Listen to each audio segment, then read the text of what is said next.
불멸의 기록으로 남아있는 단일 경기 100득점 기록을 비롯해 한 경기 55리바운드 기록, 65경기 연속 30득점 이상 기록, 50득점 이상 경기 118회 달성 등 NBA 역사에서 개인 기록에 있어서는 타의 추종을 불허하는 고대 개수 윌트 체인벌린, 윙스팬 234cm로 대표되는 압도적인 신체 사이즈가 바탕이 된 골밑 지배력으로 엄청난 스탯을 양산했던 체인벌린의 기록은 사실 언터처블 수준의 정규 시즌보다 플레이오프에서 다소 떨어지는 경향을 보이는데, 바로 영원한 라이벌 딜 러셀이 이끄는 보스턴 셀틱스에게 우승 문턱에서 번번이 가로막혔기 때문입니다.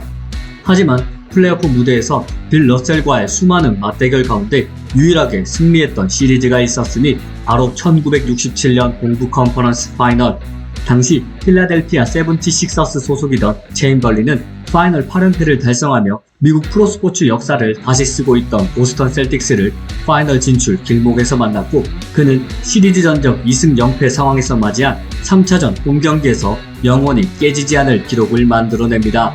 보스턴과의 플레이오프 무대만 되면 작아지던 체인벌린은 이날만큼은 48분 풀타임을 소화한 가운데 무려 41리바운드를 잡아내며 29리바운드를 잡아낸 러셀과의 골밑 대결에서 완승을 거두었고, 이 같은 체인벌린의 활약 덕분에 필라델피아는 3차전까지 승리합니다. 1967년 4월 5일 이날의 41리바운드 기록은 57년이 지난 지금까지도 깨지지 않는 플레이오프 단일 경기 최다 리바운드 기록으로 남아있는데,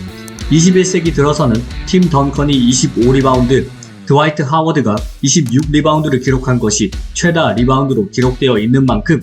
해당 기록은 앞으로도 깨지기가 불가능해 보이는데요. 3차전 41리바운드 뿐만 아니라 5차전에서도 36리바운드를 잡아낸 등 윌트 체인벌린은 시리즈 평균 32리바운드라는 말 그대로 미친 퍼포먼스를 남겼고, 그의 원맨쇼에 힘입어 보스턴 셀틱스의 파이널 9연패 도전을 저지하며 지긋지긋한 보스턴 징크스를 드디어 떨쳐낸 필라델피아는 파이널 무대에서 만난 샌프란시스코 워리어스까지 4승 2패로 물리치며 창단 첫 우승의 감격을 맛보게 됩니다. 참고로 역대 플레이오프 한 경기 최다 리바운드 2위 기록은 40개인데, 플레이오프 역사상 3번 있는 40리바운드 경기를 만들어낸 주인공은 모두 같은 인물이었고, 그 주인공은 바로 딜 러셀이었습니다. 파워풀한 플레이로 90년대와 2000년대 골밑을 초토화시키며 리그 최고의 센터로 군림했던 공룡 센터 샤킬 오닐, 마이클 조던과 함께 NBA 역사상 유의한 3픽과 파이널 MVP 3회를 동시 달성한 선수이기도 한 그는 2000년대 초반 레이커스 왕조를 만든 한마디로 리그의 지배자였는데, 특히 오닐의 커리어 하이 시즌으로 평가받던 9900 시즌, 그의 존재감과 영향력은 리그 모든 선수 가운데 독보적 그 자체였습니다. 시즌 평균 29.7득점, 13.6리바운드를 올리며 만장일치 MVP에 딱 한 표 모자라는 압도적인 시즌 MVP가 된 오닐의 퍼포먼스는 플레이오프에서도 계속되었고, 골밑에서 그를 제어할 수 있는 방법은 단 하나, 파울뿐이었습니다. 커리어 통산 성공률 52.5%에 불과할 정도로 부정확한 오닐의 자유투는 전성기 시절 사실상 그의 유일한 약점이었고, 상대팀 입장에서도 오닐에게 골밑에서 2점을 쉽게 헌납하는 것보다 차라리 낮은 성공률의 자유투를 주는 것이 어쩌면 더 현명한 방법이었는데요. 그리고 오닐을 파이널에서 만난 인디애나 페이서스 역시 마찬가지의 생각을 갖고 있었습니다. 파이널 1차전에서 오닐에게 무려 43득점을 허용하며 체급차를 실감한 인디애나는 2차전에서는 골밑에 위치한 오닐에게 공이 투입되며 가차없이 거친 파울로 오닐의 득점을 끊어냈고, 이로 인해 오닐은 경기 내내 자유투를 쉴 새 없이 던지게 되었는데, 그가 이날 자유투 라인에 선 횟수는 무려 39회, 39번의 자유투를 던진 오닐이 자신의 통산 성공률보다도 못한 18개를 집어넣는데 그치며 인디애나의 파울 작전은 의도대로 성공한 것처럼 보였지만, 종료 휘슬이 울린 뒤 오닐의 경기 기록지에는 어김없이 40득점, 24리바운드 기록이 적혀져 있었습니다. 상대의 지독한 파울과 낮은 자유투 성공률에도 불구하고 기어코 40득점을 퍼부은 오닐의 퍼포먼스에서 알 수 있듯이 당시 그는 상대의 노골적인 반칙으로도 막을 수 없는 존재였고, 오닐은 2000년 파이널 6경기에서 평균 38득점, 16.7리바운드를 기록, 파이널 MVP 수상과 함께 레이커스 왕조의 서막을 알리는 파이널 우승을 이루어냅니다.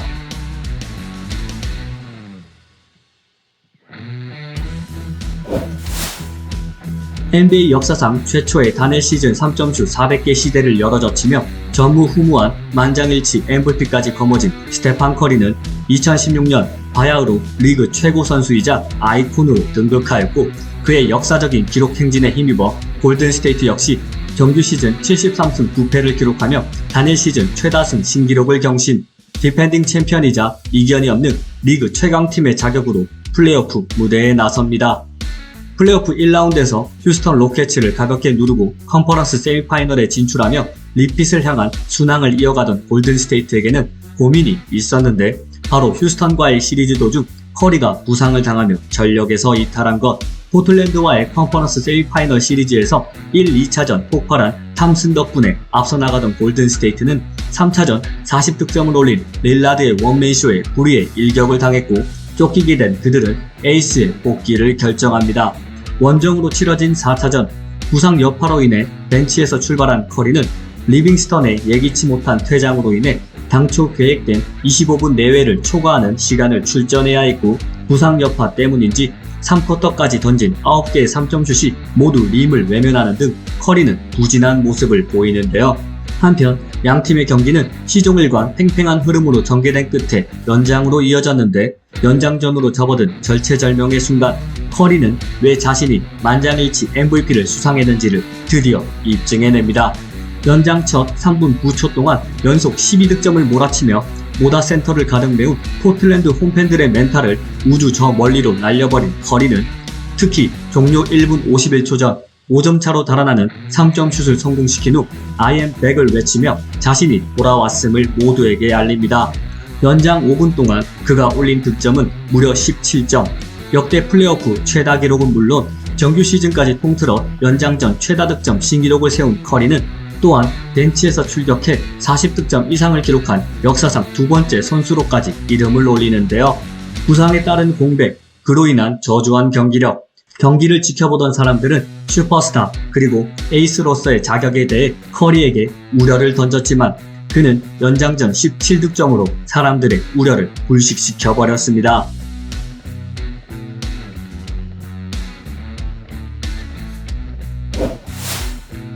보스턴 셀틱스와 시카고 불스가 맞붙은 1986년 플레이오프 1라운드, 리그 최고 스타인 레리 버드를 비롯해 케빈 맥헤일, 로버트 패리시 등 화려한 라인업을 앞세워 LA 레이커스와 더불어 NBA를 양분하고 있던 보스턴 셀틱스와 8번 시드로 겨우 플레이오프 막차를 탄 시카고 불스의 대결은 시리즈 시작 전부터 우승을 위해 보스턴이 거쳐야 할 과정 가운데 하나로 여겨졌고, 당연히 모든 시선은 보스턴 셀틱스 그리고 레리 버드를 향하고 있었는데요. 하지만 이때까지 아무도 알지 못했습니다. 데뷔 2년차를 맞이한 만 23세의 슈팅가드가 어떤 놀라운 역사를 작성할지 말이죠.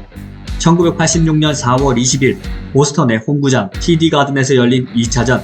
사흘 전 열린 1차전에서 홀로 49득점을 몰아치며 발 부상으로 인해 대부분의 시즌을 날려보내고 불과 6주 전에 코트에 복귀한 선수라고는 믿기 힘든 활약을 펼쳤던 마이클 조던은 이날 진정 모두를 충격에 빠뜨리는 퍼포먼스를 펼칩니다. 경기 초반부터 내 외곽을 가리지 않고 마이클 조던은 득점을 퍼붓기 시작했고, 그의 손을 떠난 공은 마법처럼 림 안으로 말려 들어갑니다. 조던의 신들린 활약에 당황한 보스턴 셀틱스는 최고 수비수인 데니스 존슨으로 하여금 조던을 전담마크하게 하였지만 그는 3쿼터 초반 파울 트러블에 걸리며 일찌감치 벤치로 들어갈 수밖에 없었고, 이후 보스턴은 버드, 패리시, 에인지, 맥헬 등 가용 가능한 선수들을 전부 스위치시키며 맞대응하였지만 파울 개수만 늘어날 뿐 조던을 막기에는 역부족이었습니다.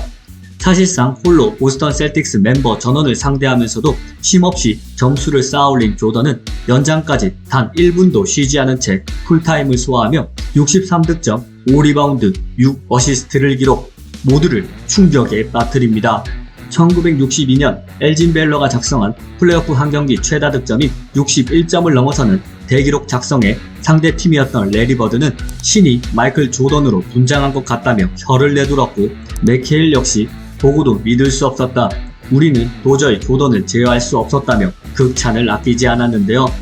해당 시즌 67승을 올렸고 80년대 단일 시즌 최강의 팀으로 불리는 1986년 보스턴 셀틱스를 상대로 플레이오프에서 달성한 63득점 기록은 버드의 말처럼 농구의 10만이 가능한 퍼포먼스였고 그것을 해낸 인물이 바로 마이클 조던이었습니다. 한편 1차전 49득점, 2차전 63득점을 올린 마이클 조던은 3차전에서는 19득점만을 올리는 부진을 보이며 시리즈 3경기 평균 43.7득점을 기록했는데 조던의 원맨쇼에도 불구하고 워낙 전력차가 컸던 탓에 시카고 불스는 내리 3연패 당하며 3경기 만에 플레이오프를 마감하고 말았고 덕분에 조던은 단일 시즌 플레이오프 최다 평균 득점 기록까지 보유하게 되었습니다.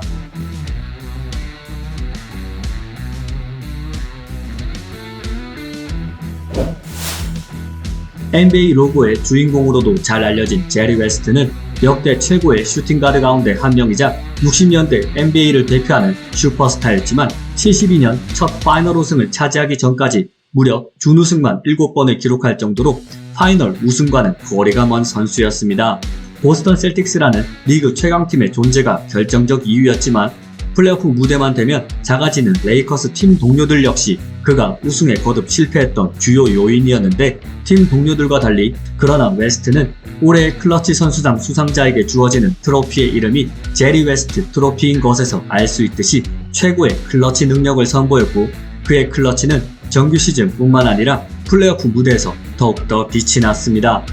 1969년 파이널에서 빌 러셀의 보스턴 셀틱스에 패하며 준우승에 머물렀음에도 7경기 평균 37.9득점에 미친 활약으로 NBA 파이널 역사상 유일한 준우승팀 파이널 MVP를 수상한 만큼 웨스트의 플레이오프 퍼포먼스는 독보적이었는데 그 가운데 웨스트가 보여준 절정의 플레이오프 활약은 1965년 서부 컨퍼런스 파이널 시리즈였습니다. 볼티모어 블랙과의 시리즈 6경기를 치르는 동안 그는 매경기 미친 득점력을 보여주었는데 1차전 49득점, 2차전 52득점, 3차전 44득점, 4차전 48득점, 5차전 43득점, 6차전 42득점 등 모든 경기에서 40득점 이상을 올리는 괴물같은 기록을 작성하는데요. 6경기 동안 그가 올린 총 득점 수는 278득점, 경기당으로 환산하면 평균 46.3득점에 해당하는 수치. 1988년 클리블랜드와의 플레이오프 1라운드에서 평균 45.2득점,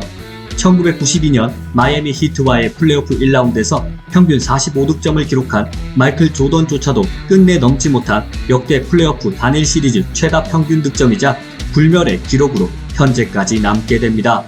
역사적인 컨퍼런스 파이널 시리즈 퍼포먼스를 비롯해 이어진 파이널까지 총 11경기 동안 평균 40.6득점을 올리며 마이클 조던과 함께 NBA 역사상 유의한 단일 시즌 플레이오프 평균 40득점 이상 기록자로도 남아있는 제리 웨스트. 이처럼 기록적인 득점 행진을 선보인 그는 레이커스를 다시 한번 파이널로 이끌었고 1965년 파이널에서 늘 그렇듯 보스턴 셀틱스를 만난 웨스트는 5경기 평균 33.8득점의 여전한 득점력을 선보였는데요. 그러나 또다시 레이커스는 보스턴이라는 벽에 부딪히며 준우승에 머물고 말았고 그렇게 웨스트의 역사적인 퍼포먼스는 끝내 파이널 우승으로 이어지지는 못했습니다.